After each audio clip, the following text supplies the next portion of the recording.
getting a little bit higher. With every step I take, I'm getting good. Getting a little bit better, I'm climbing to the top. Never gonna stop, I'm getting good. Oh, shoot.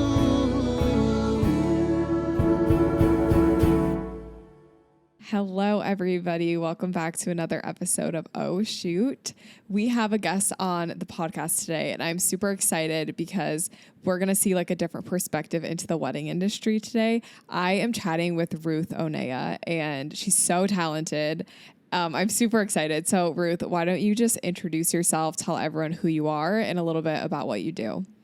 Yeah, sure. My name is Ruth Oneya. I am a artist and a small business owner. My brand is Ruth Oneya Illustrations, and I do live wedding paintings and custom artwork.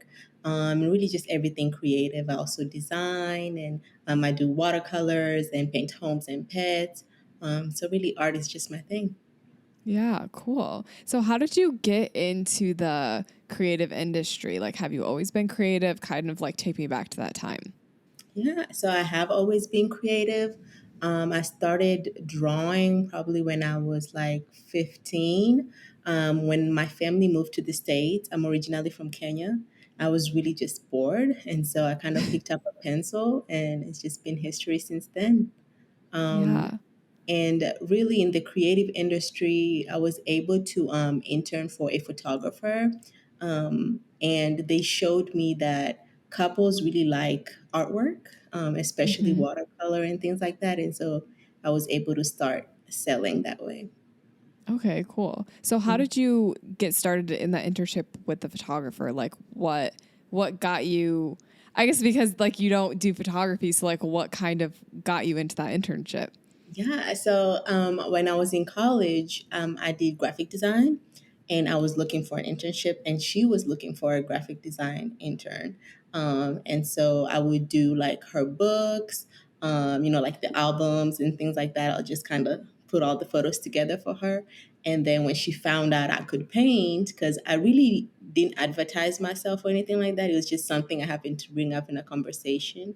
And she was like, she would like to see my work. And once I showed her some of my stuff, she started giving me little pieces to work on, like wedding cakes and bouquets, like just little trinket that she wanted to have when she does like flat lays.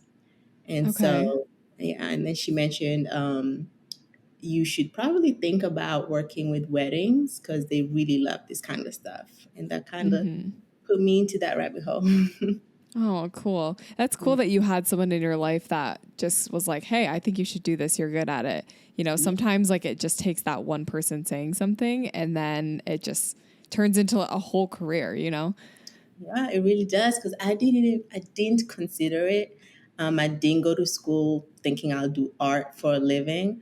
It was just really something I did for fun. I never even thought what making money from it would look like. So you said you have a graphic design degree. Do you feel like what you learned in school, like you still apply it to what you do with like your illustrations and paintings and stuff? I think so. And having a graphic design degree has definitely helped me in the branding aspect. That can get really pricey. So I'm able to Yeah. create my own logo, my website. I'm very hands on all the creative in my business. Yeah. And I've taken some of the things that I've learned in graphic design and kind of implemented it there. And I do some digital artwork as well. Okay. So I'm able to kind of mix everything, bring them together in a sense. Yeah, that's awesome. I know a lot of the times with creatives, it's kind of like 50-50. Like some people think you should get a degree and other people are like, "Oh, you don't need it." So, it's interesting to hear how you've been using your degree in a field where it seems like maybe you wouldn't need a degree, but it sounds like it's been super helpful, you know? I think if I had to choose a degree, graphic design would have definitely be it. Um, because I just feel like art in general, there's different ways you can learn it other than school. Um, but graphic design, particularly the programs, those you Right. kind of need to be able to get hands-on um, experience with those. Yeah, absolutely. That's so cool. Yeah, that's amazing. So you now do full-time paintings, like your illustrations business. Can you walk me through like what from the internship to now, like what did that look like with like going full time and, did you have other jobs? Like how did you know you were ready to go full time? Just like bring me back to the whole story. Yeah. So um, after I finished the internship, I kind of just decided to do art as a side gig during college, and I was able to just bring in small income with that. And then when I graduated college, I was able to get hired as a graphic designer immediately, which was great. And um, being a graphic designer, I really realized the office is not for me. I did not, especially with like the time change and it gets dark really early. I Mhm. realized that I think I would like to pursue art more. Mhm. Um, and after I graduated, I needed a different side of art that brings in more money, honestly. And even though I was doing the watercolors, those I could only charge so much. And so one day I was scrolling on my Instagram and I saw a live painter and I was like, that looks interesting. I think I can do that. So I did my first wedding. I hated it. And I was like, you know what? Let me not decide from here. Mhm. And so I decided to give it a few more tries. And it really just stuck since then. Okay, that's really Yeah. cool. Okay, the comment you made about the office life not being for you, it's so funny because it's so specific, like about it getting so dark so early. But like that was actually something that I really struggled with too in the office because like I couldn't go home. Like I had these strict hours that I had to be there. And Mhm. now I make my schedule kind of based around lighting, which is funny. But like, when the sun goes up, I feel like I'm up. And then when the sun goes down, like I don't want to keep working. So that's something that I feel like I really relate to. And Mhm. it really pushed me into full time too.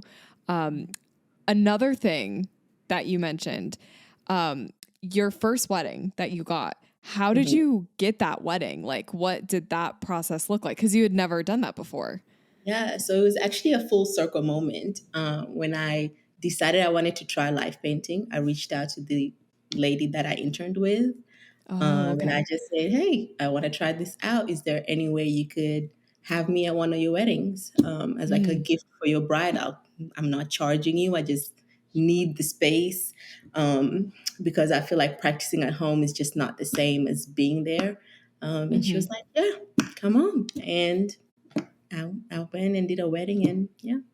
And it was Yeah. nice having her there because it was comfortable knowing there was somebody I knew as well. So, Yeah, yeah. That's yeah. awesome. That's a really good first experience. And that just goes to show that it is good to have community and connections within the wedding industry. I think that's how a lot of people get their foot in the door. Like the hardest thing is getting that first or second booking because you have no experience before that, but you were able to use like your previous connections and really use it to your advantage. Yeah, yeah, I was very, very thankful. Yeah. And then the question about going full time. Mhm. Since after college, I worked for a small agency for like 2 years. And I was ready to quit after I felt like, this really is not for me, but it just never felt right. Like the timing Okay. didn't feel right. And then COVID happened. Mm. And I was really happy I didn't quit because, that would have been a really hard time to be in the wedding industry. But after COVID, the designers were actually let go. So I didn't really have a choice. Mm. So when they let us go, I had to decide, do I want to start looking for a new job or do I want to give 100% to this business and see kind of where I can go with it if I put all my energy. Because while I was working a full time job, I will work 9 to 5 in the office and then I'll go home. And from like 7 to midnight, I'll do watercolors and paintings. And it just took a lot. And so I Mm-hmm. really wanted to see what it would feel like just balancing that one thing. Yeah. Do you think you would have gone full time if you hadn't been let go during COVID? I think so. I think I would Okay. have definitely. I don't think it would have been as quick though. Okay. Probably 2 months down the line. Okay. Um, yeah.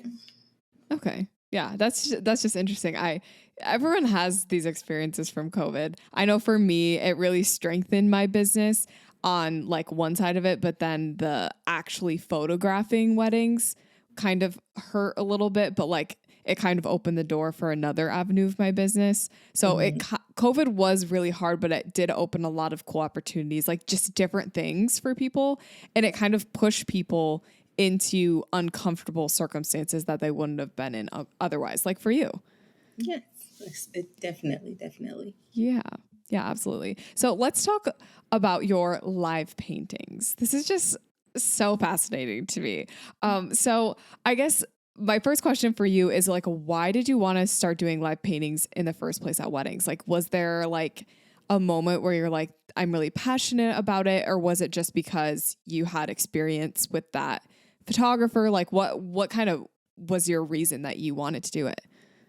I think the experience of the with the photographer really kind of helped form what market I wanted to go into with my art.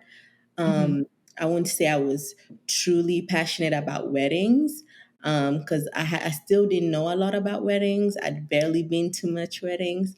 But I do like weddings and I love celebrating people and I love love. And I've gotten to see so many beautiful weddings. And I feel like I really just wanted to see what will happen if I gave it a try. I Mm-hmm. didn't really go in it thinking it would last as long as it did. I Yeah. actually didn't expect it to take like 80% of my business. I thought it would be more like maybe 40%, something I do once a month. So Mm-hmm. yeah, I was kind of surprised when it took off. Yeah. Yeah. You mentioned earlier that your first wedding you hated. um, what specifically were like the things that during that wedding you were like, I just don't like this. This isn't for me. And then like what, I guess, were those things kind of debunked as you kept shooting or not shooting, kept doing live paintings at weddings later? Yeah, so the funny thing is, I'd never really painted people from real life. And I usually worked from photos, which is great to have photos and I can merge photos together that I need to. And so when I got there, I started painting the background and I was like, oh, I love the background. It looks perfect. And then the couple came in, I was doing their first dance. And when I went to add them into the painting, I realized that I made the background so large that to have them in there, they would have to be this small. And I was like, oh my goodness, what do I do? And so I did just end up just putting them in there. And then also this, it was during this season. So this time change, I didn't account for that. So I painted the sky daytime. And by the time they did their first dance, which was outside, it was nighttime. And so I had to Okay. change that. And then I was also not used to people like watching me right there. Mm. So I had a lot of nerves going on. I didn't expect them to be so close. But yeah. Yeah.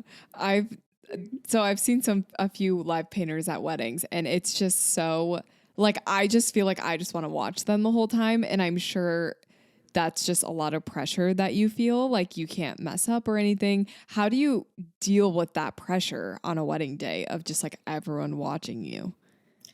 In the beginning, it was a little bit more intense, but now I feel like I'm pretty comfortable in what I do. Um, Mhm. I just think in the beginning I was still so uncertain of what I was doing. I was afraid to mess up, and I didn't really know how I was supposed to interact with the guests. But over time, really, I've been able to get really comfortable. I just kind of focus on what I'm working on. If they want to talk to me, they can talk to me. If they don't, they don't. Mm-hmm. But these days, I can't say that I feel a lot of pressure. I mean, some days Okay. I may feel a little bit, but I can't really say it's as stressful as it used to be. Yeah, no, that's good. I feel like just naturally, as you get used to being present in a wedding day, you get used to the role. Yeah, it becomes less and less pressure. And it's cool that you were just able to deal with that pressure right off the bat and just like, you kind of just embraced it, you know, like you didn't let it make you quit or look for something else to do, but you're like, I'm just going to embrace this and just see where it can go. And I think that's like a really good sign that you're doing things right, you know? Yeah. Yeah. I really tried to not make the bad, or like, I guess bad is not a good word. The bad experiences that I felt like I had in the beginning, I tried to make sure that doesn't impact the full experience of it, just because I'd seen other artists who were successful with it. And I'm also Mm-hmm. an introvert. So I think I try to give myself more chances out there because I just know in the back of my head, I'm kind of calculating and creating a more negative feeling that's really there. So I have to really just get comfortable with the time. Yeah. I am introverted too. And I didn't even realize that I did that until you just said that just Yeah. now. I You're do need gonna to be give fine. myself more chances. Yes, yes. Because just the first one is not gonna do it. It's you Right. feel uncomfortable. You just the second one probably is not gonna do it either. So I was like, I'm just gonna I have to put myself out there. Um, Hmm. yeah. Yeah, that's a really good lesson. I want to talk to you more about like the live painting process. I'm super interested to know kind of like what it looks like before a wedding for you and your clients. Like what are some of the prep things that you do and like your communication points with them? Like obviously I'm a photographer, so it's different, but I'm interested to hear like what your pre-wedding process is like. So like before the wedding day. Yeah, like do you send that like how do you even know what to paint, like what they want? You know what I mean? Like what's that process like? Yeah, so usually when they reach out, I send them a brochure, like based on their location, and then they choose what they want, and they go ahead and book me, and then we do a phone call. And during that phone call is when I kind of talk to them about exactly what they want, and kind of get a feel of the style that they're going for in their painting. So sometimes they like to bring up, oh, I saw you did this other wedding, and I feel like I want my painting to look similar to that one. And so Mm. I'll kind of get to know what they're really feeling. Okay. Yeah, that's interesting. That makes sense. Do you ever feel like you've had clients who have been like disappointed or not like unhappy clients before, and if so, like how do you deal with that? I'd say it's a rare occurrence, um, Mhm. but the one or two times that it has happened, I kind of deal with it case by case, um, just because it also depends how the client approaches it. If you're rude to me, I really have to like see how the situation is. Mhm. And if you're nice, it just really depends on the whole situation. But most of the Yeah. time, my job is to make my clients happy. So Mhm. if they're really that disappointed, you will get your refund. um, Okay. and most of the time, it depends also on what they're disappointed in. So, for Right. example, if you're disappointed in the style that I'm painting in, that is something I cannot fix. Mhm. If you're disappointed in my color palette, my colors, I really have a certain style that I paint in. So, things like that, I really can't make changes to. But if you are not happy with how something particularly looks, I can definitely make edits to that, to Mm. whatever makes you happy, and then we can move forward from there. Hi guys, it's Cassidy and I'm going to show you the fastest way to edit your photos. I like to use AI in my workflow to speed up my editing and culling process, and that's why I use Aftershoot. Let me show you how I do it. So first I'm going to go into Aftershoot and I'm going to create a new album. Then I'm going to choose the raw JPEG option and I'm going to locate my raws. You'll notice that in Aftershoot I can very easily switch between the cull and edit tab, and it just makes for an overall seamless experience. Now I'm going to switch to the cull tab and I'm going to have Aftershoot cull my photos with AI automated culling. And once I hit the cull button, Aftershoot's actually going to give me the option between AI automated culling and AI assisted culling. Today I'm going to use the AI automated culling. Then Aftershoot's going to ask me what type of shoot this is. I'm going to say that it is an engagement shoot. And I actually want to be super selective with this specific gallery, so I'm going to have Aftershoot only select a few amount of photos for me. And then I'm going to hit the start culling button and Aftershoot is going to work its magic. What I love about Aftershoot is they have a marketplace where they have over 30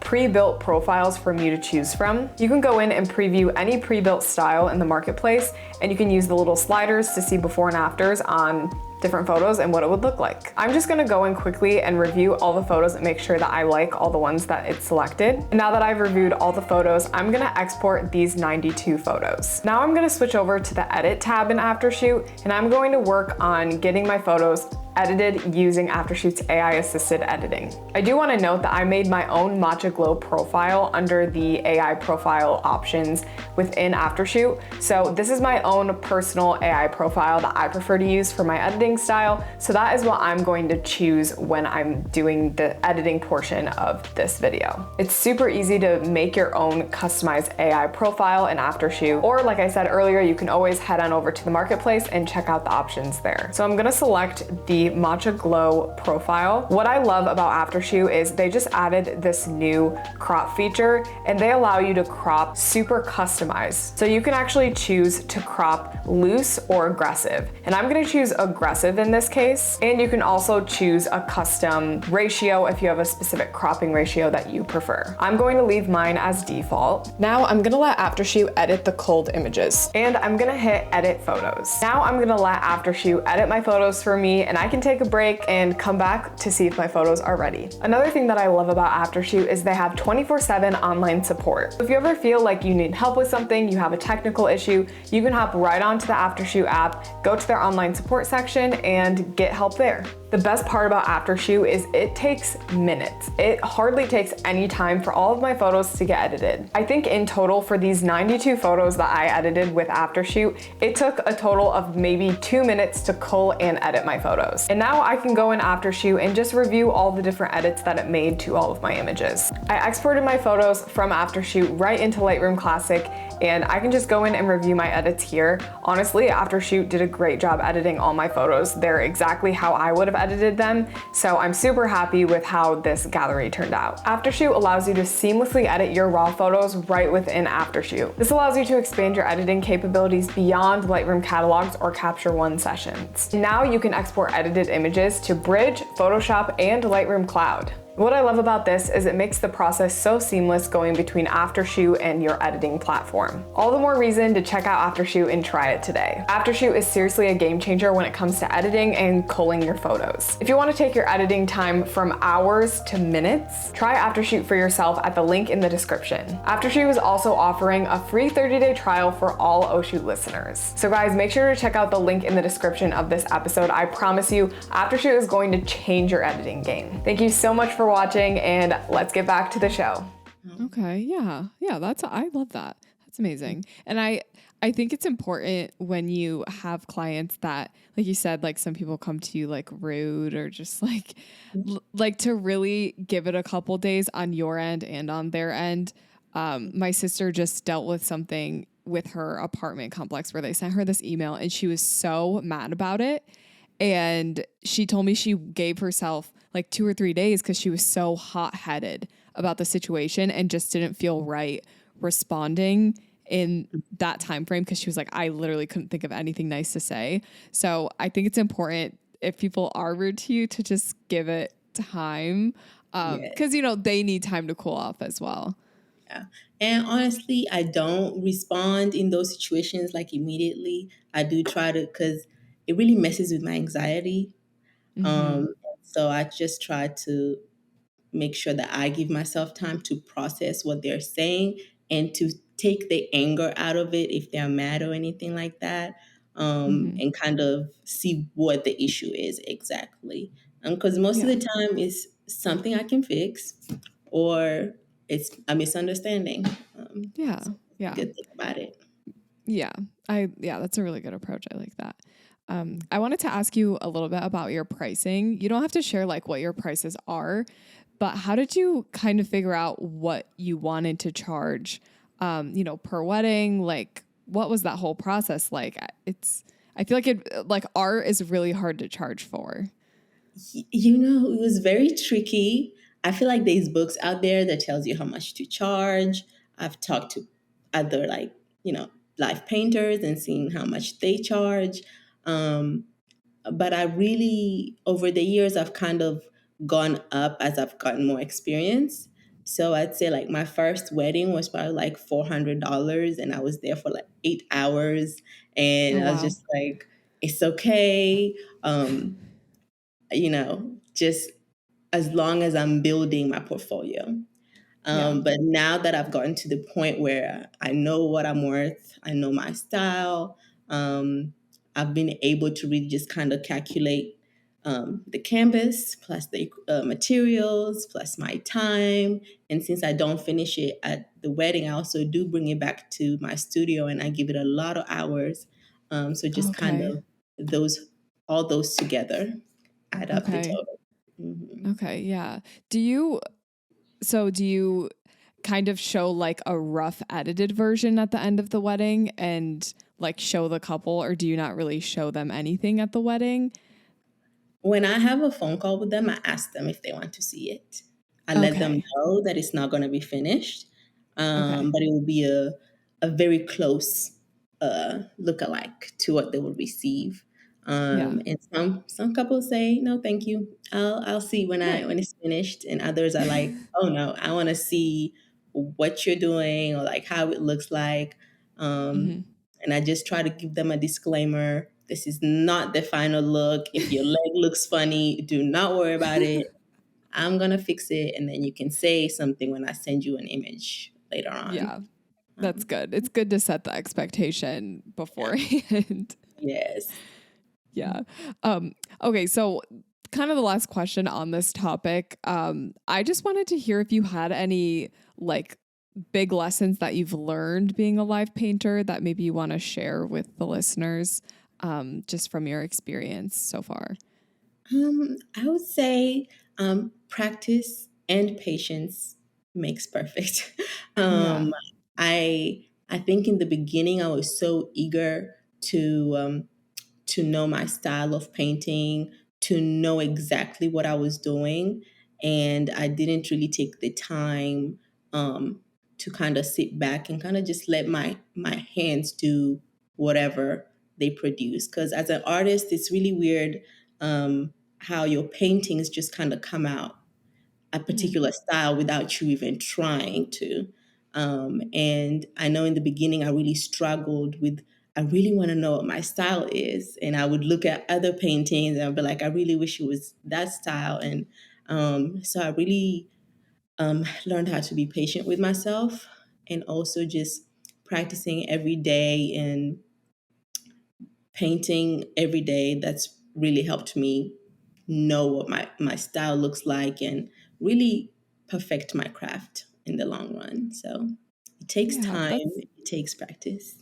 yeah, that's really really good advice. I mean that applies to photography too. Like you really need the practice. Like I feel like you can't know your style if you don't even know how to do it in the first place, you know? Yeah. Like you have to actually know how to do like the techniques and all of that in order to be like, okay, this is the style I prefer.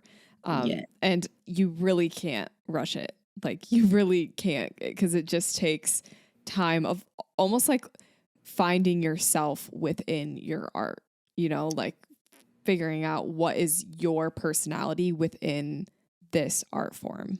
Does that Yeah. make sense? And I even like would buy famous artist books just to look through and see, oh, I like impressionistic and realism. Like, how do I want to not copy necessarily, but be inspired by those styles.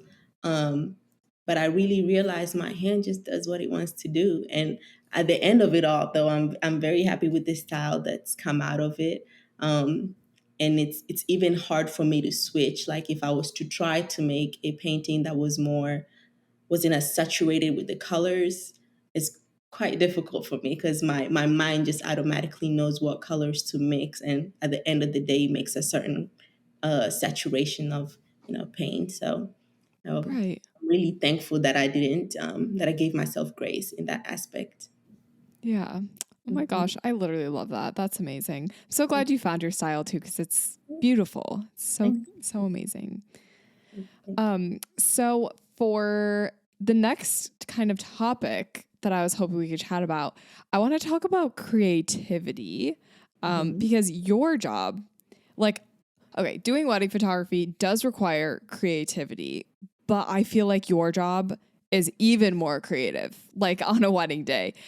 So kind of walk me through, like, do you ever feel not creative on a wedding day or like have a creative rut, and how do you deal with that?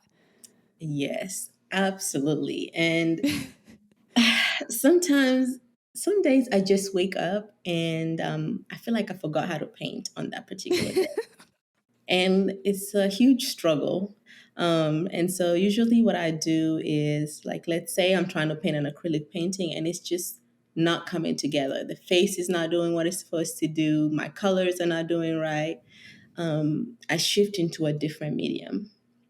So I'll go to watercolor instead, or I'll go to something digital. And that Mm. usually kind of helps balance me out because sometimes I can paint, a whole month every day I'm painting in acrylics. And I feel like my brain just gets tired. Mm. And kind of a way to take a break from that is, go to a different medium. Mm-hmm. Yeah, I really like that. In photography, it would be like switching your lens or like trying film instead of shooting Yeah. digital. Yeah, Yeah. because it does feel sometimes it's almost like I keep seeing the same perspective over and over and over again. Like I need something different because it's just like sometimes I feel like we create these almost like a pattern within art. Like, you know, you create a pattern of like, I always, you know, I paint the first dance or I paint the first kiss. And Mhm. it's kind of like you do the same thing. Maybe you start with the background and then you whatever. And for us, it's like, you know, we kind of do all the same poses and the same angles. And it's like you really do kind of have to step back and switch something up. Otherwise, you feel like you're in this never ending cycle of lack of creativity, you know? Yes. Yeah. Another question I had for you on this topic. Mhm. Is there anything like besides switching mediums, like that you would physically do, like, I don't know, like go for a walk or something that really helps with like re-sparking your creativity? Mhm. Um,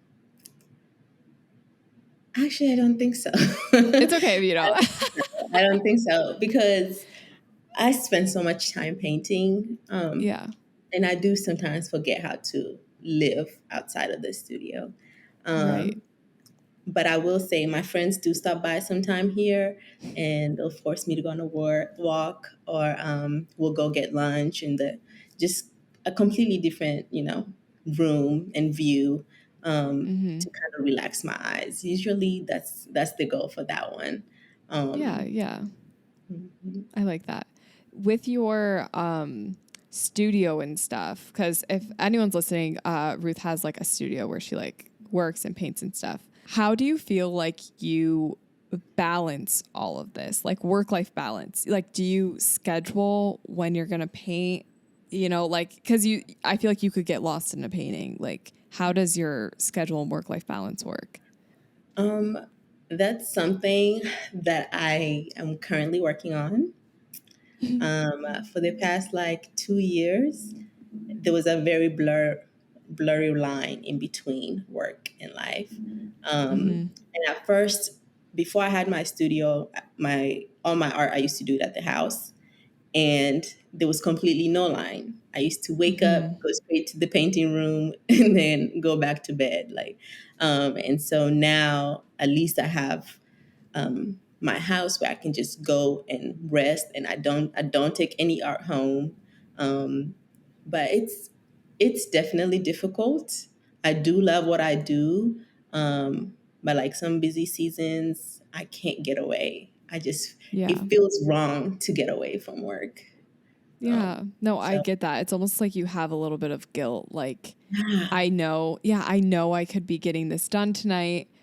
Or maybe sometimes I feel like sometimes people feel like their clients are watching them on social media. And when they do something besides work, they're like, why aren't you working on my photos or my painting? So I feel like that contributes to the guilt too. yes, there's definitely a guilty feeling, and these days I try to be very intentional with my calendar. Actually, this year I got a Google Calendar that's like completely color coded. Everything is put Ooh. on there, and like from my morning routine to when I take breaks and days off. So I really try to be intentional about putting important dates, like my friends when they have birthdays and things like that, just because my life and my work is so put together, sometimes I forget everything else, and I forget to make Mm-hmm. time for personal relationships and things like that. So I've Yeah. been really intentional in my schedule. Yeah, that's amazing. It's funny how we quit these like corporate jobs so that we could have more time for ourselves, right? And like we can make our own schedules. And Yeah. then we end up working ourselves into the ground and working 24/7 to where we don't have any time to do anything else. It's just so funny how it's like either way we just don't prioritize work-life balance, like no matter what. If you're in a corporate office or an entrepreneur, it just doesn't happen. It does, and I really do say, like, if somebody is thinking about going, being their own self-employed, um, I feel like it takes a special kind of person, just because you get to control your time, and if you really don't manage well, you will work every single hour of your day, Mm-hmm. and really never have any time. So, you know, Yeah. Yeah. The management is key. Maybe someone listening is going to go and color code a Google Calendar now. yes, I highly recommend it. Yeah. That's what I do too. I have like different colors mean different things in my calendar. Like red for me means I have to like post something, or like green means I have like a call, it does help visually. It does. And I put like little emojis. So, like, I don't know, that does something to my soul. I don't know. It just makes you happy. Yes. Yeah. Let's talk about the business side of things since we're talking about calendars and stuff. Mhm. Obviously, you're a creative, and when you sign up to be a creative, that doesn't always mean that you sign up to run a business. It's like completely different. So, what was it like for you to learn the ins and outs of running a business of the wedding industry, apart from just being the artist? Like, how was that whole process like for you? Yeah, I mean, it was a lot of trial and error. Um, some things work and some things don't. And also making friends in the industry, whether it's a Mm, photographer, a planner, other painters, um, those people who've been in the industry longer than me have so much knowledge that and most of the time they're really open in passing it down. So I have to be really thankful for the people I've been around. mm-hmm. They've been able to give me some insight on things I should know, and um, also Google. Google knows everything. So Yeah. Google is one of the friends that I've made along the way. Um, just a lot of research. And every year Yeah. I do try to look back at what I did the year previously, to kind of see what I want to move forward with that worked, or Mm-hmm. what I don't want to, that I probably shouldn't do that. So, Mm-hmm. I like that. Just like kind of reevaluating every year and yeah. being like, this worked, this didn't work. It's also good to know where your time goes into and like, is your time actually being spent well? So that's a good thing to do at the beginning of every year. I mean, it's January right now, so Oh, I'm who working knows? on Well, it. Yeah. So it's really good to just reevaluate every year. That's a really good lesson. Within your business, is there one or two like specific business lessons that you've learned that have really changed the way that you look at your business or the way that you look at things? Yeah, actually, I think I just mentioned this. Time is Mm-hmm. really important. Other than being an artist, I feel like the other valuable thing in my life is really time. Mm-hmm. Just because being self employed, like I said, you getting to choose when you wake up, when you go to sleep, when you do this, when you do that, and you can easily waste time. Yeah. I used to have days where they would just go by, and I'm like, what did I do those days? Because why are these not complete? But it feels like I did Mm-hmm. nothing for the past 3 days. Mm-hmm. So, just really managing my time and keeping a schedule and also Yeah. giving myself realistic timelines and deadlines just because I tend to be very optimistic about how quickly I can paint. And sometimes, I just need a little bit more time. So being realistic with that has been really, really helpful in learning over time. Yeah. I don't know if you feel like this, but like when I am like working on my schedule and stuff, or like you mentioned like, oh, I just worked 3 days. Well, I feel like I did nothing. Like I feel like I'm the type of person that will start on a project. Let's say my project is batching like content or something. I start on that and then it brings me to TikTok and then I get distracted for a little bit. And then I'm like, oh yeah, I forgot to reply to this email. And then I go over to my emails, start doing a few emails. Like I'm literally like all over the place Mhm. unless I physically write out from 9 to 10 a.m. I'm doing this, 10 to 11 a.m. I'm doing this. Do you feel like that is you too, or are you more disciplined than me? See, I'm not exactly like that. I'm more like, let's say I'm working on something and I think about, oh, I need to respond to that email. I'll make a note of it. And then Oh, I won't okay. come to that note till a week later or 2 weeks Hmm. later. And I'm like, oh, I was supposed to do that. And so now having that on my calendar, it kind of Yeah. is right on my face. So I just, Hmm. 4 o'clock today, I need to do this. Yeah. So, yeah. Yeah. That's what I'm starting to implement is like if I'm in the middle of making TikToks, I'm like, oh, I need to respond to this email, just writing it on a little note and then like you said, getting to it at 4 p.m. or maybe the next day. So you're actually getting it done. Like you're remembering those things for a good reason. Like it's actually something Yeah. you have to do, but you don't have to do it right that second. Mhm. And I stopped putting it I used to put it in my notes app. So I would have this long list of things I need to do. And then like once a week, I'll go through and see all these things that I needed to do. And now I stopped doing that and I just put it straight on my Google Calendar as like a task. And this is not an ad Okay. for Google. But Yeah.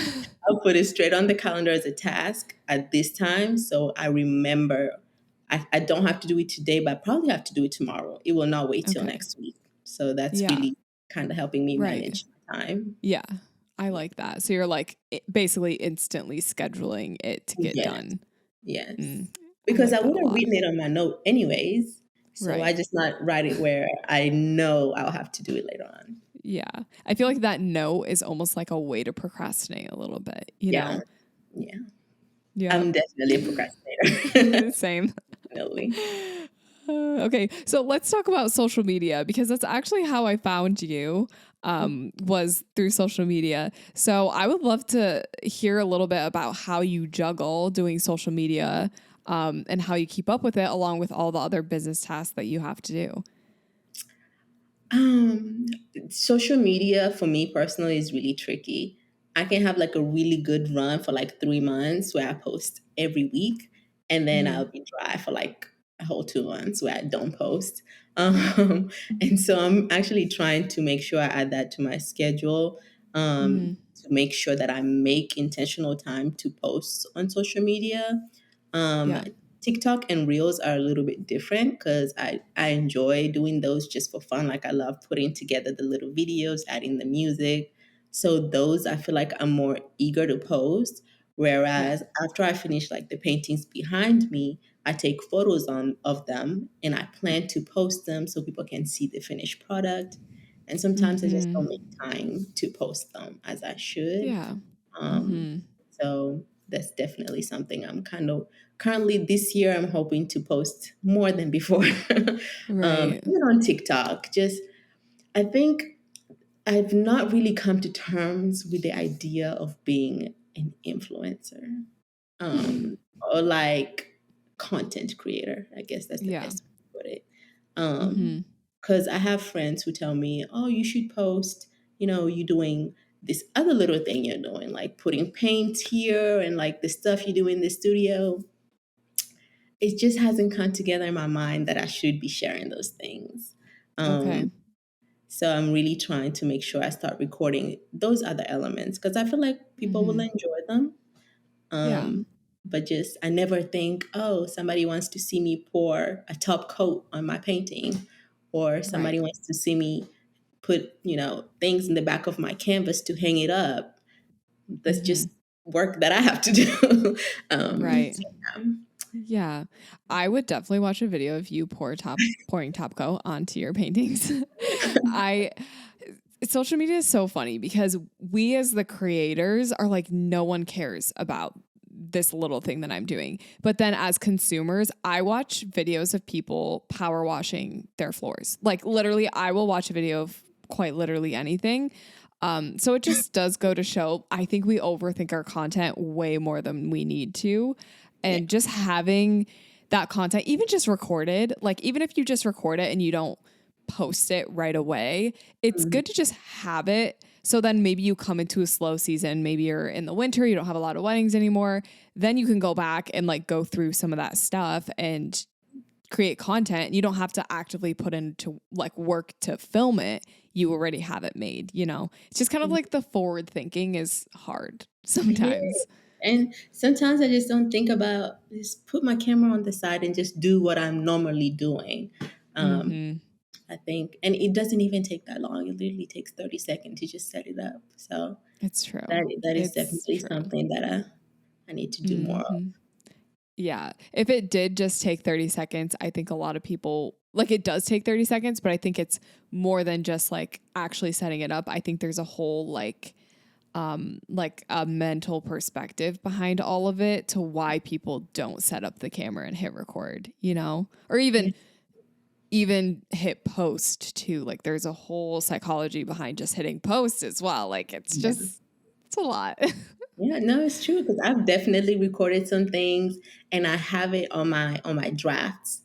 And hmm I'm thinking to myself, why haven't I not posted this already? But then you have to hmm come up with a caption and The it whole feels like a thing. whole thing. Yeah. But it's It true. is a whole thing. Yeah. I Yeah. feel validated. Yes, I mean, yeah, it definitely is a struggle. And I think the more you do it, the less it feels like a task and the more you realize that hitting post is actually helping you. Like it's Yeah. not just something you're doing for fun, it's actually growing your business by hitting post. And that just remembering that for me was really helpful. Just with like being consistent, just remembering that posting is actually benefiting me, you I'll know? definitely have to remember that. That's very Yeah. I wanted to ask you about like, do you have a strategy for booking clients through social media? Like, have you booked clients through social media, and like, what's kind of the strategy behind getting those bookings? So yeah, majority of my clients do come from social media. I'll say the top two is word of mouth Mm, and social media. okay. And Instagram and TikTok being my top places. Um, Really, I just post and then I hope it reaches the right people. And hopefully they like what they see and they reach out. I don't really have like a particular strategy for that right Okay. now. hmm So Yeah. You're just posting. I mean, honestly, that probably means people just like your work. If you're just posting random videos, there's no strategy. It's like you're probably just doing good stuff, you know? now it really makes me wonder what would happen if I actually put forth the full effort. Girl, So honestly, that's something to think about too. So, okay, earlier you said that you will go like 2 months without posting. Are you talking about feed posts, like actual photos, but you still post videos, or you just don't post for 2 months, period? I mean, in those 2 months, I'll probably post a video or two. Okay. Yeah, it But will be not like, very, yeah, not okay. consistent. Yeah. Yeah. I mean, that's kind of a good lesson to learn too, because I mean, you're still booking from social media, even though you haven't posted in a couple of months. So, I mean, I think you need to be consistent? Yes, but also like I don't think it's bad to take breaks either. It's not like your whole business is going to fall apart. Like your business didn't fall apart when you stopped posting. True, true. Yeah. Yeah. But just thinking in the long run of growing my business, I think I just really need to be more intentional when it comes to Yeah. that, because that is the only way I get clients, Right. the majority of the time. Mm-hmm. You got this. You can do Yeah, it. thank you. Of course. Well, I would love for you to tell everyone where they can find and follow you. I'm sure they all want to like see more of your work and just like see your videos and stuff. So yeah, let us know. So on TikTok and Instagram, both Ruth Oneya illustrations, and I also have a website at ruthoneyillustrations.com. Amazing. Oh my gosh. I'm so excited for everyone to find your work. And honestly, I'm excited for you to like be more, like you said, you're going to be more consistent with videos. I see a whole future for you. Like I have a 5-year plan for you and I'm so excited. We need to talk. We need to talk about Yes. it. Yes. Well, thanks so much, Ruth, for coming on this episode. It was so great chatting with you. And I hope everyone listening has an amazing rest of their day.